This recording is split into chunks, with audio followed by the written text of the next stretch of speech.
C'est l'heure de vous informer, mesdames et messieurs. Voici les titres de l'actualité de ce vendredi 27 mars. La 14e conférence des gouverneurs se tiendra à Matadi en décembre prochain et la 15e à Kananga en 2027. L'annonce a été faite par le président de la République alors qu'il clôturait à Bandundouville la 13e conférence. Justice médicale. Le docteur David Balanga Naï, suspendu pour violence sur une patiente. L'image a fait le tour de la toile. L'ordre des médecins promet de suivre toutes les procédures. Urbanisme à Mangafula, 1000 maisons sociales, écoles, hôpitaux et marchés modernisent Kinshasa sous le regard de l'ACOPRIM. Énergie après 35 ans, Bandundouville reconnectée au réseau grâce au poste haute tension et 3 nouvelles cabines électriques. Voilà pour les titres. Mesdames et messieurs, bonsoir et très heureuse de vous retrouver à travers cette grande édition d'information sur la chaîne nationale. Kikwit, la date du 26 mars 2026 marque une journée historique. La centrale de Kakobola alimente désormais la ville en électricité. Félix Antoine Tshisekedi Tshilombo a constaté le raccordement progressif des ménages 3 jours après l'inauguration par le ministre des Ressources hydrauliques, Giscard Koussema et Koko Molicho. L'inauguration de la centrale hydroélectrique de Kakobola était l'acte 1 du processus d'électrification des villes de Kikwit, Idiofa et Gungu. Ce jeudi 26 mars, le président de la République, Félix Antoine Tshisekedi Tshilombo, a posé l'acte 2 qui restera historique. Le chef de l'État a débuté sa journée par une séance de travail avec les ministres des Ressources hydrauliques, le directeur général de la SNEL et les responsables de l'entreprise indienne Angélique qui a construit la centrale. Après avoir obtenu toutes les assurances sur ce projet, le chef de l'État est allé lui-même jusqu'au poste de réception de la ligne de Kakobola pour constater l'effectivité de l'arrivée de l'énergie électrique à Kikwit. En présence de la population massée devant les installations électriques, le président de la République a lancé le courant de Kakobola.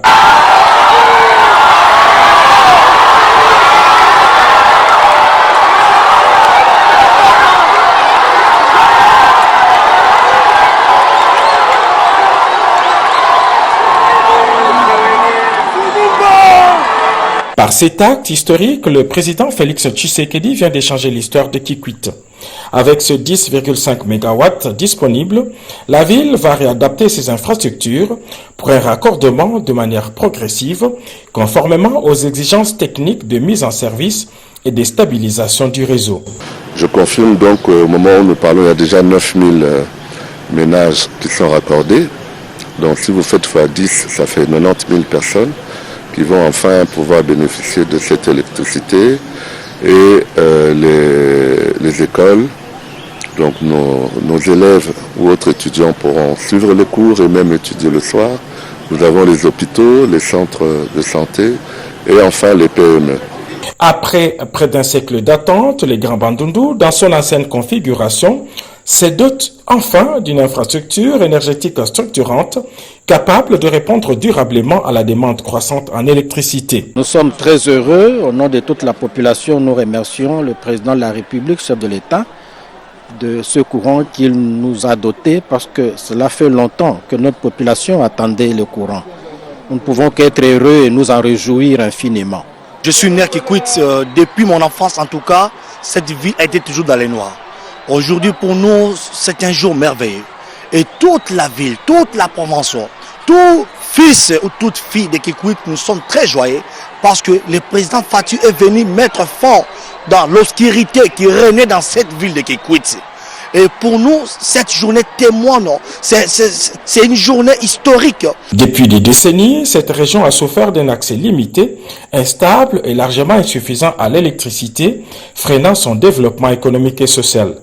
Je remercie le président pour tout à l'heure le lancement de l'électricité avec le barrage Kakobola. L'électricité, disons de manière générale l'énergie, je veux dire eau et électricité, est source de développement. Vous verrez que l'arrivée de Kakobola fera un boom du point de vue du développement de cette ville de Kikwit. Quand je vois comment les gens se débrouillent, Mais dès qu'ils auront l'électricité, vous serez tous témoins des transformations de cette ville de Kikwit. Connu jadis pour ses usines de transformation des produits agricoles, l'Ikwilu va relancer enfin son développement avec Kakobola et le site peut encore produire une autre centrale de 15 MW. Et le président de la République, Félix-Antoine Tshisekedi Tshilombo, a inauguré à Kikwit plusieurs infrastructures militaires. L'état-major de commandement de la 11e région juridiction militaire et l'hôpital militaire régional destiné à fournir des soins de santé de qualité aux militaires et à leurs dépendants. Encore une fois, Giscard Kosema. L'amélioration des conditions sociales des hommes engagés pour la défense de la patrie est une priorité pour le président de la République, commandant suprême des forces armées de la République démocratique du Congo. À l'instar de Kinshasa, les chefs de l'État a doté l'état-major général de la 11e région militaire des bâtiments adaptés à leur mission. Les commandements militaires locaux disposent désormais des bureaux et de tous les compartiments nécessaires. La deuxième infrastructure inaugurée est l'hôpital militaire régional de Kikwit.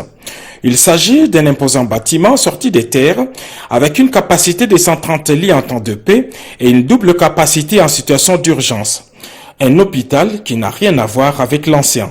Notre hôpital, comme vous le voyez là-bas, l'hôpital militaire régional de Kikwit, a une capacité de 130 lits en temps de paix.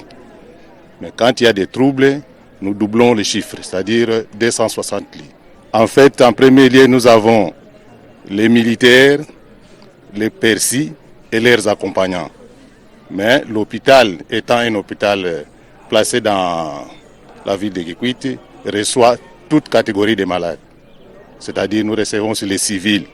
Et la plupart d'accidents qui se passent au niveau de la ville et de la nationale numéro 1 sont orientés vers l'hôpital militaire régional de Kikwit. Non, nous avons d'abord les hommes en uniforme, il y a les personnels civils à la défense et nous prenons aussi d'autres civils indépendants qui sont médecins, infirmiers et tout autre paramédicaux. Cet hôpital a un impact sur toute la population de Kwilu en général et de Kikwit en particulier. Maintenant que nous avons des installations telles que vous les voyez ici, parce qu'avant c'était une maison d'habitation transformée à une maison de soins. Aujourd'hui, avec l'appui de l'hiérarchie, donc par les ministres, les VPM à la défense, a fait quelque chose qui nous dépasse. Parce que partant de néant, nous avons maintenant un immense bâtiment qui va abriter nos services. Nous avons les services de médecine interne, la pédiatrie et la chirurgie. En dehors de ces services, il y a des services paramédicaux comme l'imagerie médicale, la dentisterie, la kinésithérapie. Pour une bonne administration de la justice militaire, la 11e région zone Kikwit dispose désormais de 2 bâtiments identiques bien équipés. Des salles d'audience et des bureaux ont été construits pour la cour militaire et le tribunal militaire garnison de Kikwit, ainsi que pour l'auditorat militaire supérieur et l'auditorat militaire des garnisons. Le chef de l'État a inspecté les travaux et a apprécié à sa juste valeur cet investissement qui s'inscrit dans les cadres des efforts pour la montée en puissance des FARDC.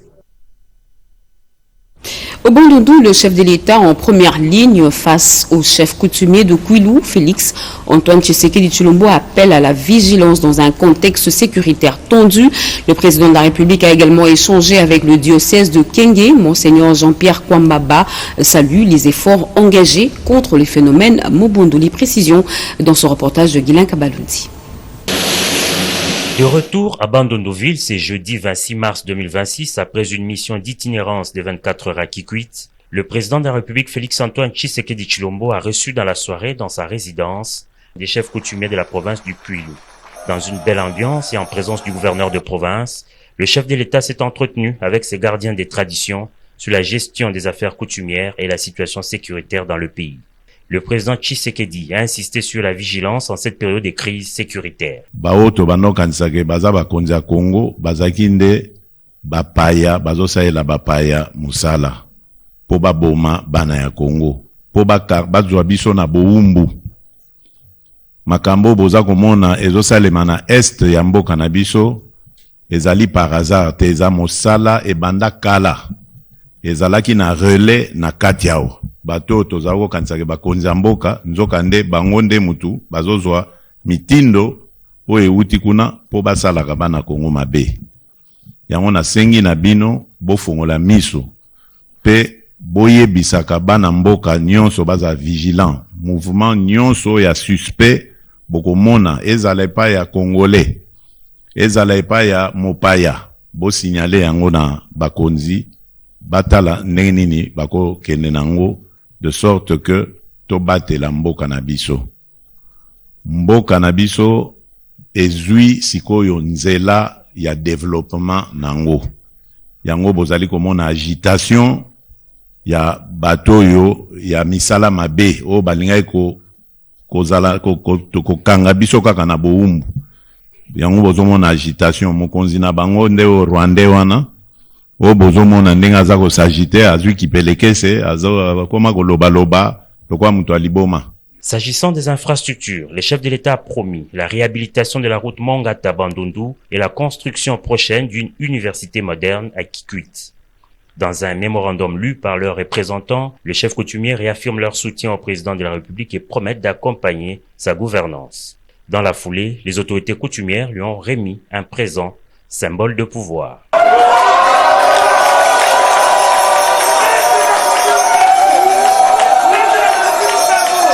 To présenter maïnion so ya sali et pas na biso to moni et biso esengo neti par exemple na ka ya ville ya Bandundu nzela basala yango ba réhabiliter yango ya sela 46 ans aza mutu aliboso ya kozongisa yango lisusu et ba travaux oyo asali na Kikwit 10 km na niveau ya Gungu na niveau ya Bulungu na niveau ya Bakata. Et aussi, to sengi na lisusu aswa kawana te a continuer ko sala susu misala wana etika la ba chantier te ezala pena na finissage na yango. To sengi na lisusu pona ko relier nzela ya Mongata na Bandundu ville pour que permettre biso na ko diminuer ba transport. Un peu plus tard, le président de la République a conféré avec l'évêque du diocèse de Kenge. Monseigneur Jean-Pierre Kwambamba s'est félicité au sortir de l'audience des efforts entrepris par le gouvernement de la République pour mettre fin au phénomène Mobondo dans cette région et s'est dit reconnaissant de la réalisation de nombreux projets de développement. J'ai remercié le président pour tout ce qui se fait et son effort pour la paix, la pacification et la réconciliation. Je lui dis également merci, je dirais, pour ce qui se fait spécialement dans notre contrée. Et vous savez qu'il y a eu ces phénomènes de Mobondo et nous sommes contents que de plus en plus il y a quand même cette réconciliation avec au sein de la population locale et la plupart, je dirais, les gens peuvent maintenant se déplacer dans leur région. Alors c'est une grande joie et nous sommes très reconnaissants à son Excellence, Monsieur le Président de la République. Il faut préciser que le séjour du Président de la République se poursuit à Bandundu-Ville. Trois-Rivières a un potentiel immense et pourtant peu d'impact. À Bandundu, l'hôte de la 13e conférence des gouverneurs, le contraste est frappant, des ressources abondantes, mais une valorisation encore limitée dans les secteurs clés. Une photographie sans filtre des défis de développement local avec Emmanuela Commissaire et Djokoukou.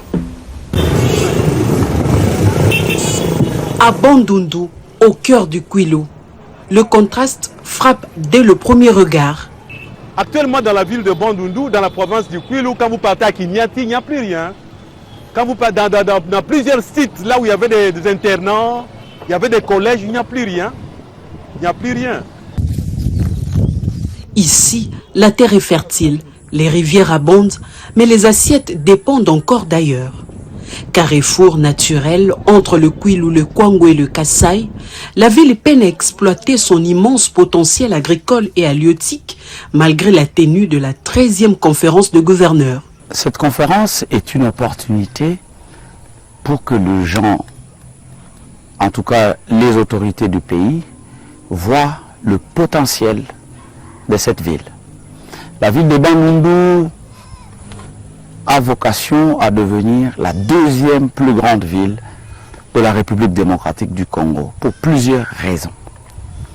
Cette ville est entourée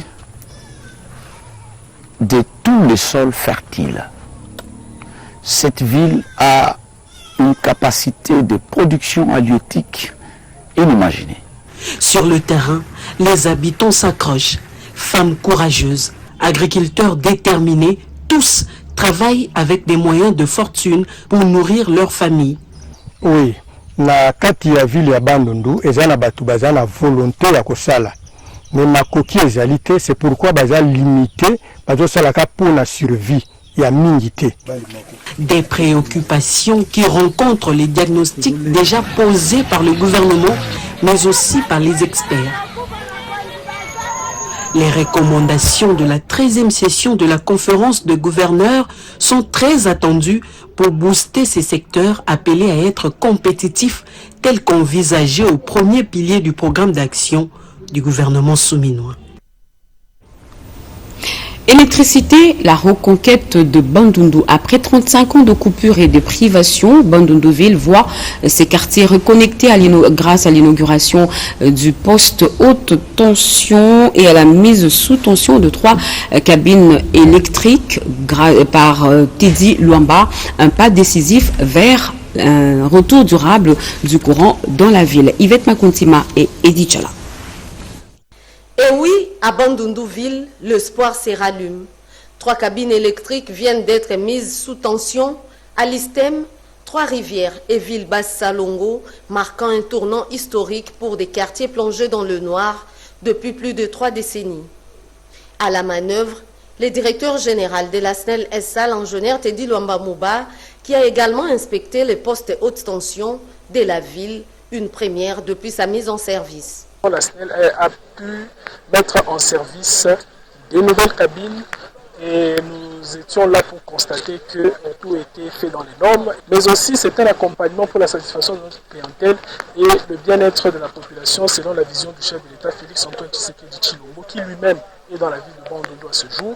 Le but est simple, mais avec des implications économiques, améliorer durablement l'accès à l'électricité conformément à la vision du chef de l'État. Avec l'autorité provinciale, nous avons pu faire la ronde et constater. Mais aussi dans ce poste aussi qui est symbolique parce que depuis sa construction, ça n'avait jamais été inauguré officiellement par la direction générale. Nous profitons parce que ça va faire plus de 30 ans. Je pense que c'est un honneur pour moi. Pour la population, c'est plus qu'un courant électrique. La SNEL vient de mettre en service notre nouvelle cabine au quartier Trois-Rivières. Nous sommes dans la joie. Nous remercions Dieu et les responsables de la SNEL, plus particulièrement les DG de la SNEL.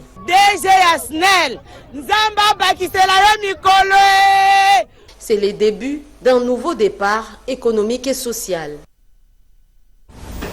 Revitaliser le rural en République démocratique du Congo, le ministre d'État, le ministre du Développement rural, Grégoire Mouchel Motombe, a présenté le bilan du secteur et le schéma politique national de développement rural dans l'objectif de freiner le développement rural et réguler l'exploitation des ressources pour redynamiser les milieux ruraux lors de la plénière de la 13e session de la conférence des gouverneurs. Regardez.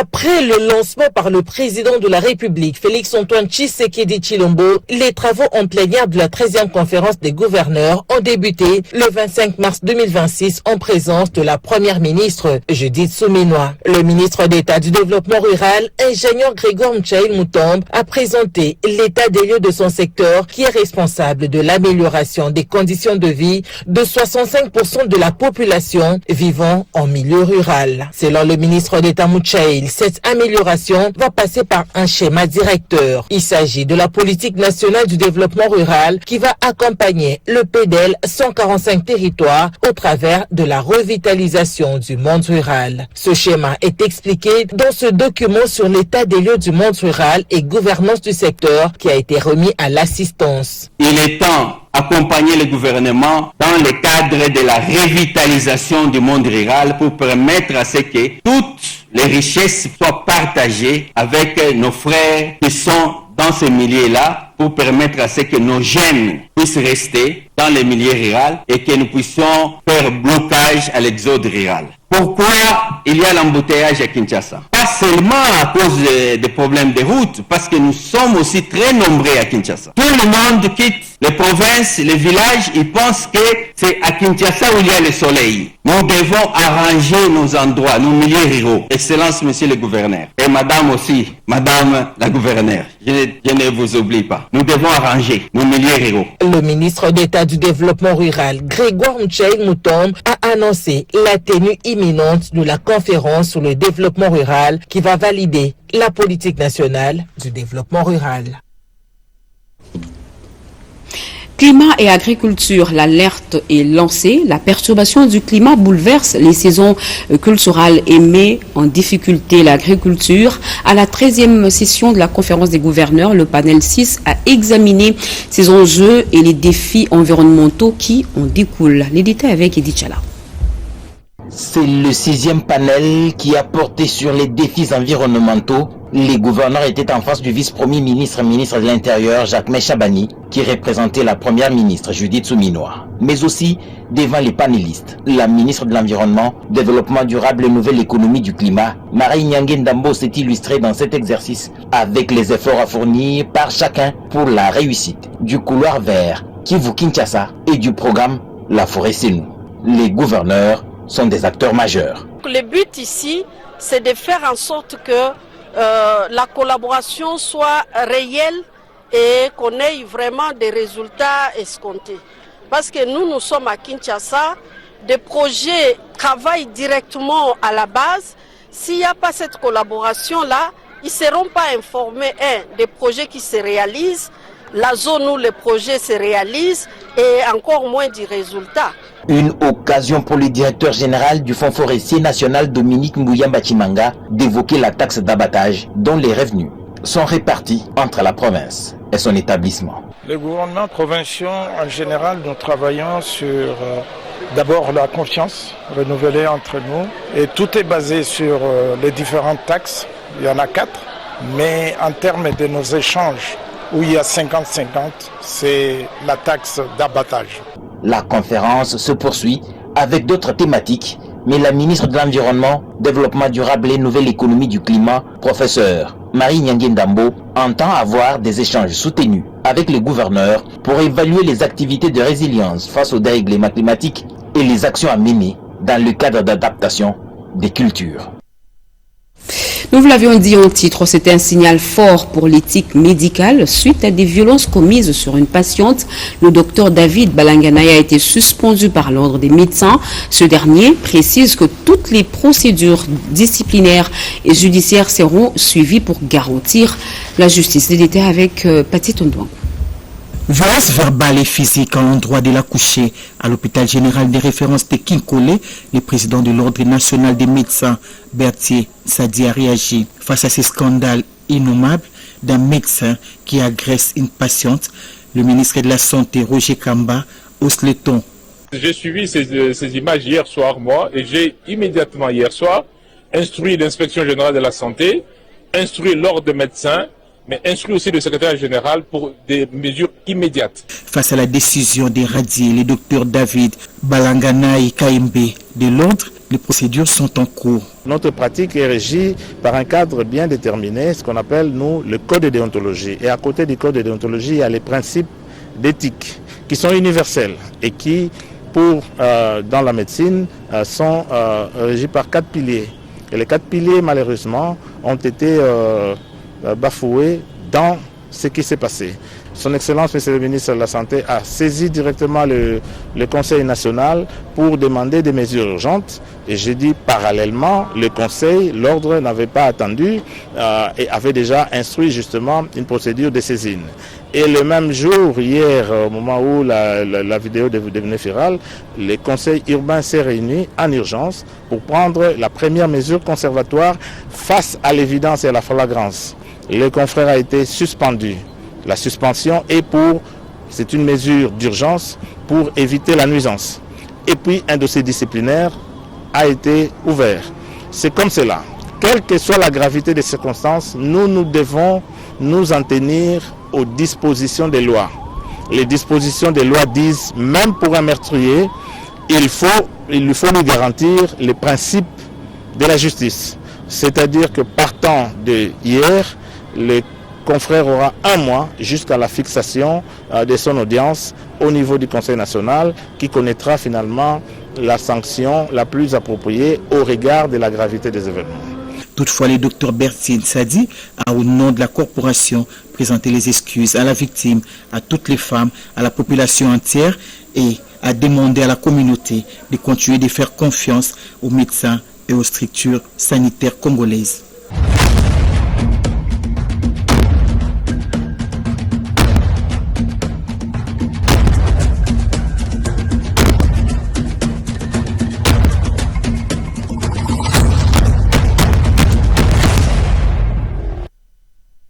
Et pour célébrer le mois de la femme, Activa a présenté Activa Lady Driver, une assurance automobile spécifiquement conçue pour les femmes. Le lancement officiel a eu lieu ce matin au Pullman Hotel Patitondouin.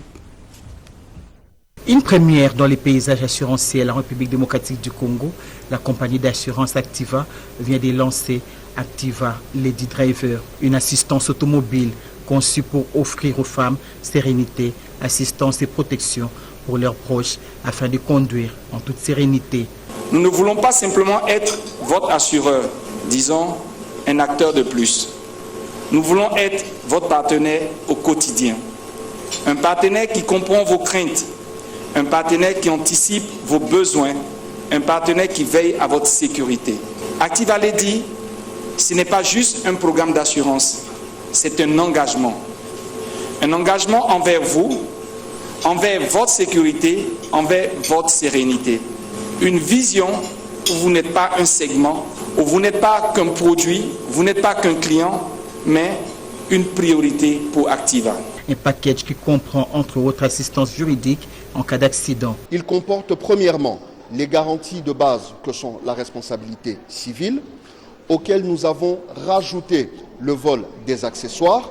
À cela s'ajoute une couverture prévoyance individuelle et enfin la garantie assistance qui va permettre à nos conductrices de pouvoir bénéficier premièrement d'un agent de constat en cas d'accident, d'une solution de dépannage pour recharger une batterie ou pour changer un pneu et enfin de pouvoir bénéficier d'une assistance remorquage en cas d'immobilisation du véhicule suite à un accident ou suite à une panne.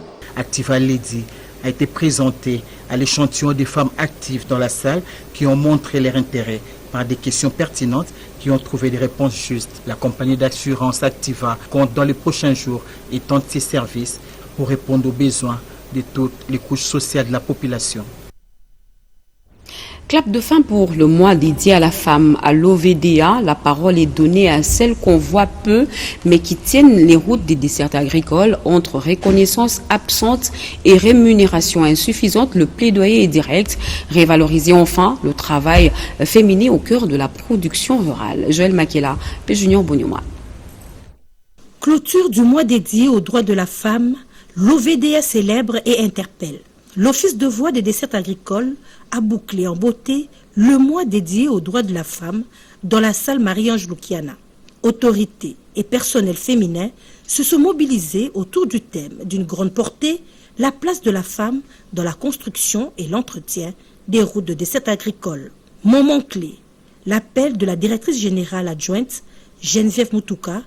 Au sein de l'Office de voix des dessertes agricoles, nous avons inscrit cette célébration sous un thème spécifique, à savoir la femme de l'OVDA au cœur du développement des infrastructures pour un Congo émergent.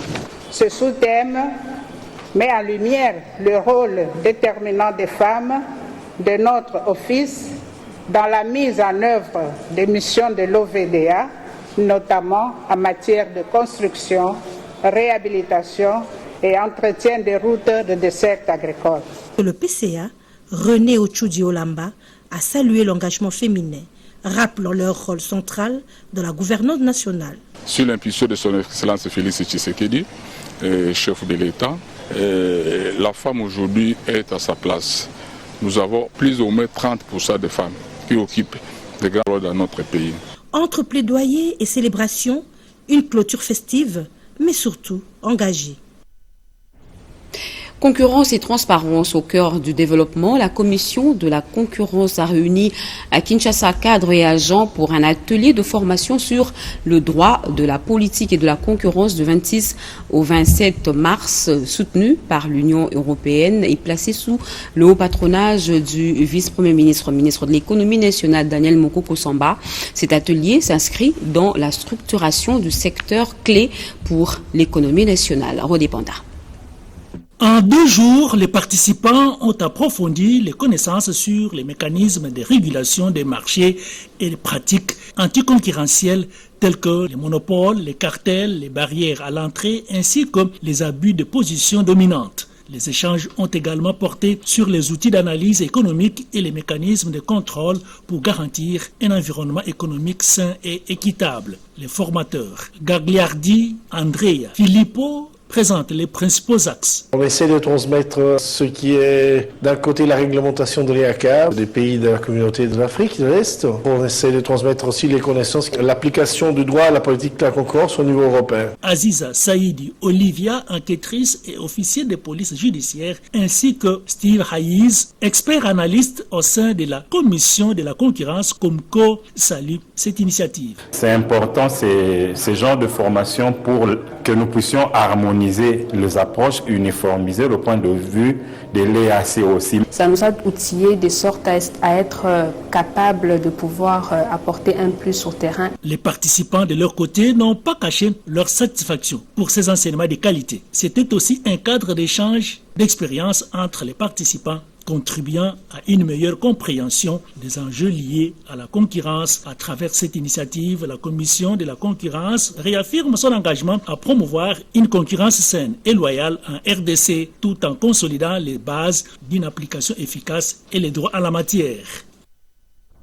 Rapprocher l'administration des agents publics, Angalima, le vice-premier ministre, ministre de la fonction publique, Jean-Pierre Liaou, a inauguré le siège de la SENSAP, un pas de plus vers un service de proximité au cœur des attentes des fonctionnaires. Nadine Kilocho, Cédric Enina et Moké Maloma. La Caisse nationale de sécurité sociale des agents publics de l'État, SENSAP, se rapproche de plus en plus de ses assujettis en province comme à Kinshasa. C'est dans cette approche que le vice-premier ministre, ministre de la fonction publique, Jean-Pierre Liaou, a lancé les activités opérationnelles de l'agence SENSAP d'Elvo dans la commune de Ngaliema. L'inauguration de cette agence offre l'opportunité aux retraités et agents actifs de bénéficier des services de la SENSAP à proximité, ainsi réduire la distance à parcourir afin d'accéder aux services de la caisse. Après Delvaux, il faut mettre le cap vers la Tchangou et puis Moamba, Funa, ainsi de suite. Aller partout où il sera possible pour pouvoir accorder toutes les facilités aux agents et fonctionnaires de l'État. À tous les agents publics de l'État assujettis à la SENSAP, voici un autre geste fort du gouvernement pour votre bonheur. Dans son adresse, le directeur général adjoint de la SENSAP, Gabin Kalala Kabengele, a invité les agents et cadres de l'agence d'Elvo à la rigueur et la célérité dans le traitement des dossiers et professionnalisme dans leur interaction. Cette avancée n'est pas le fruit du hasard. Elle reflète l'engagement constant et la vision éclairée de notre autorité de tutelle, son Excellence, Monsieur le Vice-Premier ministre Jean-Pierre Liaou Eboa. Animé par la volonté sincère d'améliorer le quotidien de chaque agent public, il met en œuvre les directives claires et ambitieuses, guidant nos actions vers les résultats tangibles et durables qui traduisent concrètement sa préoccupation pour le bien-être et la qualité de vie de ceux qui servent la nation avec dévouement. Après l'inauguration de cette agence, la SENSAP va s'étendre dans un futur proche à Tchango, Mongafula et Funa. À cela s'ajoute la poursuite de son implantation en province. Anticiper pour mieux gérer face aux risques pesant sur son budget, la République démocratique du Congo opte pour la prévention plutôt que la réaction. La Direction générale de la dette publique, en collaboration avec la Banque mondiale, vient de clôturer une mission stratégique dédiée à la gestion des risques budgétaires. Cédric Renina, Julien Piana. Finances publiques, la RDC passe en mode prévention. La Direction générale de la dette publique a clôturé une mission stratégique menée avec la Banque mondiale sur les risques budgétaires. Pendant 5 jours, experts et cadres ont travaillé à identifier et mieux anticiper les menaces pesant sur les finances publiques. La DGPP, le PIA, etc., donc le cas des SAPP, c'est l'année 2024 pour le digital. Nous comprenons que ce que fera le CAC seront cotés et ces cotations seront même publiées. À la clôture, Apollinaire Ndongala a salué une expertise précieuse, annonçant par ailleurs un tournant, passer d'une gestion réactive à une gestion proactive. Message fort à retenir, sécuriser durablement la politique budgétaire du pays.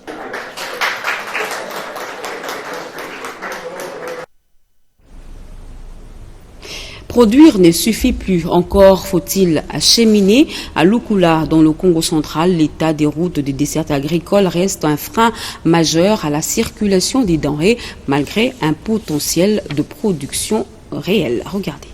Les routes des dessertes agricoles jouent un rôle important dans le développement économique du pays. C'est ce à quoi s'attellent les députés nationaux élus de la Lukula, Jonas Tsundu Tsundu, qui a fait du cantonnage manuel son cheval de bataille pour désenclaver beaucoup de coins de son Lukula natal. Tel est le cas du tronçon Tende Mbatambengue, long de 30 km. La route Mbatambengue-Mbatakosi n'est pas en reste. Quelques usagers bénéficiaires de cette rénovation routière en témoignent. Nous sommes réellement sur les tronçons que l'honorable Jonas Tsundu est en train de rénover avec le cantonnage manuel. Certains pensent pour faire de tels travaux, il faut féticher. Or, c'est le contraire, simplement la volonté. Au niveau de la route, depuis que nous avons commencé à voter, moi qui vous parle, depuis que je suis venu à Mbatambengue, c'est la première fois que je vois tous ces exploits de du territoire de Lukula initié par les députés nationaux, Jonas Tsundu Tsundu s'inscrit dans la vision du président de la République qui tient à booster le développement à partir de la base en reliant les centres de production aux centres de consommation. Le site de Mukilango à Mongafula matérialise le rêve d'un logement décent à Kinshasa. 1000 maisons sociales, une école, un hôpital et un marché moderne y sont en construction. Inspection du chantier par une délégation de la COPRIM et du cabinet du ministre d'État à l'urbanisme, illustrant l'extension du programme de l'ex-ONEL de Kinshasa à Kisangani. Jacques Méji. Un vaste chantier sur le site de Mukilango dans la commune de Mongafula, à Kinshasa, capitale de la République démocratique du Congo. Ces projets du chef de l'État, Félix-Antoine Tshisekedi Tshilombo, en faveur de la population en pleine exécution, prévoit la construction de 1000 maisons sociales de 2 et 3 chambres, une école, un hôpital, un aire de jeu et marché moderne. Une forte délégation composée du conseiller du ministre d'État de l'urbanisme et habitat en charge du projet Henri Mamboué, du directeur général de l'agence congolaise des promotions immobilière Mika Kayemba Mukeba, du directeur général adjoint Léopold Mouyembe et des experts, a effectué une visite d'évaluation du taux d'exécution de travaux avec le KIP de Milvest, représenté par son directeur général Chagri. Nous voyons que le chantier reprend vie parce qu'au jour d'aujourd'hui, il y a près de 200 ouvriers sur le terrain. Et il y a des dispositions qui sont arrêtées par l'entreprise afin de pouvoir rattraper les retards. Entre autres, la centrale à béton est installée sur le site et nous voyons que tous les ouvrages sont en cours d'exécution. Entre autres, les dallos cadres, il y a déjà près de 200 maisons montées. Mais ce n'est que le début. Nous encourageons l'entreprise à accélérer les travaux pour finir dans l'étape. Tous les matériaux étaient bloqués au niveau de Matadi. Après l'intervention du ministère et Alcopirim, on a réglé les matériaux, ils sont dédouanés, ils sont arrivés sur site. À cause de cela, on a pu accélérer les travaux. On avait aussi des problèmes de financement. C'est réglé, on a accéléré les travaux. Dans une semaine à peu près, presque 40 maisons, on peut faire l'installation. La Coprime, ex-ONEL, un service public hautement stratégique, est appelé à construire les maisons sociales sur toute l'étendue de la RDC, comme c'est le cas actuellement à Kisangani, chef-lieu de la province de la Chopo, pour accompagner la vision du chef de l'État. Justice et signal fort à Kinshasa. Le tribunal de grande instance Kinshasa-Gombe a tranché dans l'affaire de déguerpissement illégal à l'immeuble ATF. Noëlla Badibanga et 5 autres principaux acteurs ont été condamnés à mort pour association de malfaiteurs et destruction méchante. Parallèlement, 74 Kuluna écope de 2 ans de prison. Un message clair du gouvernement dans sa lutte contre le phénomène folio en République démocratique du Congo. Regardez. Les condamnations sévères prononcées contre Madame Noëlla Badibouassa et consorts par le tribunal des grandes instances Kinshasa-Gombe démontrent la détermination du gouvernement à combattre le phénomène dont le mode opératoire criminel repose sur la confection des faux jugements avec la complicité de certains auxiliaires de justice. Dans l'affaire tentative d'expoliation de l'immeuble ATF, situés au croisement des avenues Gombe et forces armées au commandement, ont été condamnés à des peines les plus sévères prévues par la loi. 65 autres prévenus ont été condamnés à 2 ans de servitude pénale. Parmi les 74 Kuluna arrêtés, 10 mineurs ont été déférés devant leur juge naturel. C'est ce qui justifie la descente de 2 membres du gouvernement, celui de la justice nationale et de l'urbanisme. Une décision du tribunal de grande instance de Kinshasa-Gombe sur l'instruction du procureur général près la Cour de cassation, un cadre interministériel mis en place pour barrer la route au réseau mafieux des spoliateurs des immobiliers publics et privés. Le commerce mondial à l'épreuve des choix stratégiques. À Yaoundé, à la 14e conférence ministérielle de l'Organisation mondiale du commerce, réunit 166 pays autour d'un même défi, rééquilibrer les règles du commerce international face aux crises. Parmi eux, la République démocratique du Congo, représentée par Julien Paluku, plaide pour un système plus équitable et inclusif. Les détails avec Erika Bamba. Durant 4 jours, le ministre du Commerce des 166 pays membres s'épanche sur les grands défis qui secouent le commerce international au cours de cette 14e conférence ministérielle de l'Organisation mondiale du commerce. Au cœur des discussions, la réforme de l'Organisation mondiale du commerce, la promotion du commerce électronique ainsi que le développement de l'agriculture et de l'industrialisation à travers les zones économiques spéciales dans les pays les moins avancés. Le pays africain plaide pour un système commercial plus équitable, ouvert et inclusif. Ils appellent également à la mise en place d'un accord sur la facilitation des investissements afin de stimuler les économies et attirer davantage de capitaux. Le RDC, par la voix de son ministre du Commerce extérieur, Julien Paluku Kaongia, soutient ces réformes et insiste sur la nécessité d'un accompagnement renforcé en faveur de pays les moins avancés. Depuis la tribune, la directrice générale de l'OMC a alerté sur les crises mondiales, notamment les conflits au Moyen-Orient qui perturbent le chaîne d'approvisionnement et freinent la croissance des échanges. Lançant officiellement le travaux, le Premier ministre camerounais, représentant le chef de l'État Paul Biya, a exhorté le pays développé à soutenir les nations les plus vulnérables. Les travaux se poursuivent avec des réunions stratégiques entre ministres du Commerce. Entre modernisation et survie, Trosco cherche un second souffle. La société de transport sollicite l'appui du Fonds de promotion de l'industrie pour financer la réparation de ses bus, moderniser ses recettes, un chantier crucial pour la mobilité urbaine en République démocratique du Congo. Alain Bikaï. Au centre de ces échanges, les difficultés opérationnelles qui freinent aujourd'hui le bon fonctionnement de l'entreprise.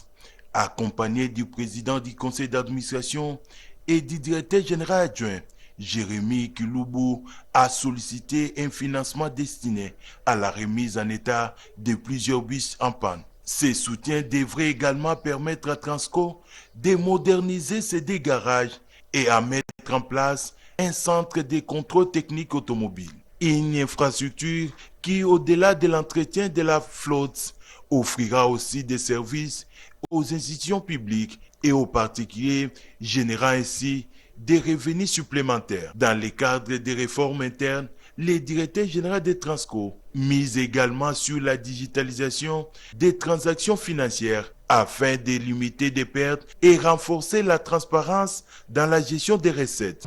Le vrai problème de Transco aujourd'hui, c'est le coulage des recettes. Une fois nous digitalisons les activités de Transco, je crois que les recettes seront canalisées.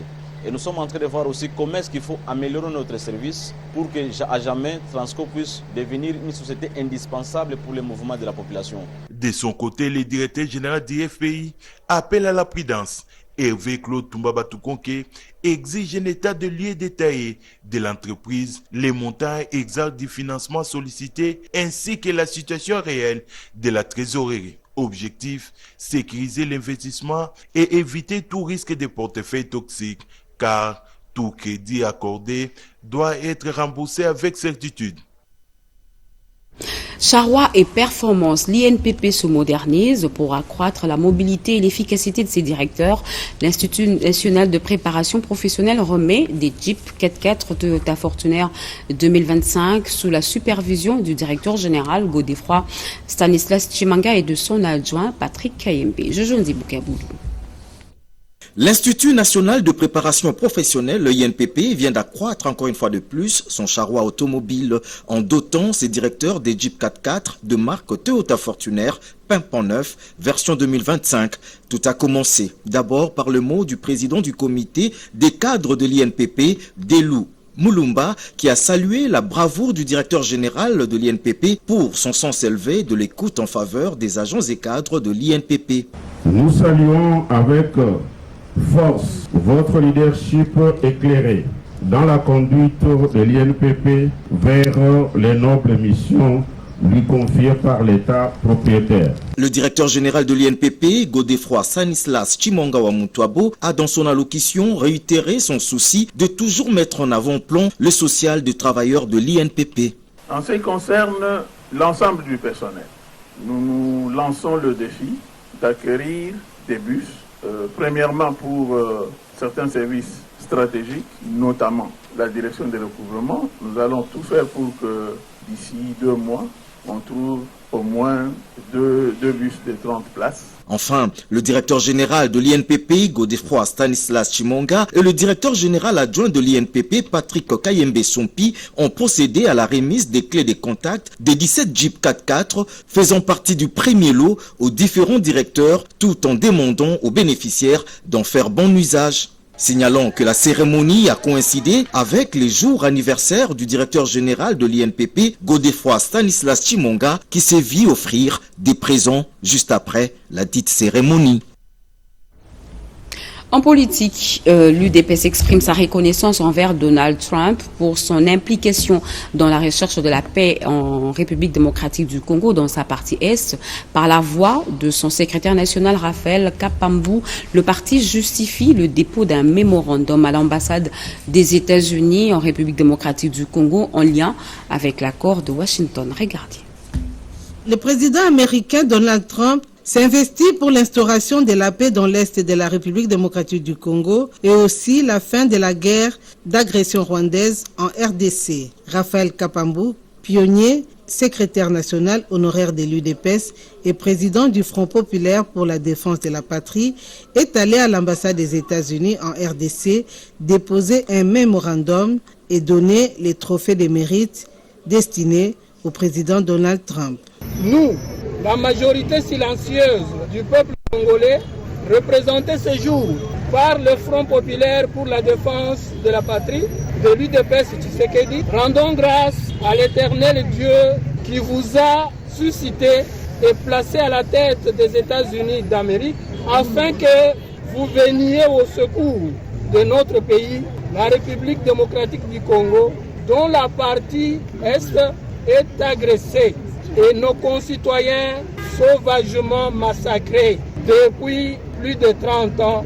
Soutenons sans réserve l'accord de paix de Washington sous votre leadership et dont nous exigeons le strict respect et l'application intégrale par le Rwanda appuyons l'historique partenariat stratégique entre les États-Unis d'Amérique, USA, et la République démocratique du Congo, RDC, qui va favoriser le développement économique de nos deux pays. Et pour finir, Kikwit, l'ancien hôpital général de référence, est en cours de modernisation grâce au financement du programme sino-congolais de 150 lits de capacité d'accueil. Il va passer de 650 lits. Sa morgue, qui est de 9 corps de capacité, va passer de 90 corps, devenant ainsi l'un des plus grands hôpitaux de la République démocratique du Congo. Le ministre des ITP a visité le chantier sous la conduite du directeur général de la CGT, Anita Luamboa, et Robert Kalemba. Mercredi 25 mars 2026, en ce jour de travail dans la province du Kwilu, le ministre des ITP a été reçu sur le site du projet de l'hôpital général de référence de Kikwit 1 par le directeur général de la CGT, l'ingénieur Nico Nzaounzao. Au moyen d'un présentoir comportant 6 cadrans et avec l'assistance de la direction provinciale du Grand Bandundu, le directeur général a succinctement présenté les 5 projets en cours de réalisation dans le Kwilu, à savoir les travaux des routes Idiofa, Bachamba-Kakobola, Petit Kassai, Boulungu, du stade d'Idiofa et ceux de l'hôpital général de référence de Kikwit 1. 250 lits de capacité d'accueil qu'il a actuellement, l'hôpital général de référence de Kikwit 1 va passer à 650 lits. C'est quasiment le double de la capacité d'accueil de la clinique Ngaliema de Kinshasa. Sur ces 11 bâtiments existants qui seront réhabilités, le projet de modernisation de ce centre hospitalier, grâce à un financement du programme sino-congolais, a ajouté 17 nouveaux bâtiments, dont 13 sont déjà en cours d'exécution. Cette capacité va permettre l'ajout de 25 nouveaux services. Le projet dotera également l'hôpital d'une fourniture autonome en eau et en électricité. Sa morgue, qui peut actuellement accueillir 9 corps, va passer à 90 corps de capacité, avec en plus 4 incinérateurs. 2100 mètres de voies d'accès à l'hôpital seront construits. Il s'agit des avenues Sankuru, Lukengo et la voie qui longe le cimetière de la cathédrale. La fin des travaux est projetée pour juin 2027, soit 24 mois après le début. À Bandundu-Ville, le chef-lieu de cette province du Kwilu, la CGT a mené des études pour la réhabilitation par la firme Safrimex de l'aérodrome de la ville en vue de l'accueil des aéronefs, amenant les délégations venant pour la conférence des gouverneurs. Son directeur général adjoint, Jean-Claude Midombouete, a inspecté ces travaux pour s'assurer que la piste fonctionne optimalement en attendant les grands travaux de sa modernisation. Fin de ce journal, mesdames et messieurs. Merci de l'avoir suivi. Merci à vous qui nous suivez à Bandundu-Ville et partout ailleurs. Sur satellite, vous êtes sur la RTNC. L'actualité continue sur nos antennes. Retrouvez demain à 7h Eric Kabamba. Moi, je vous reviens à 20h avec le même plaisir. Au revoir et à demain.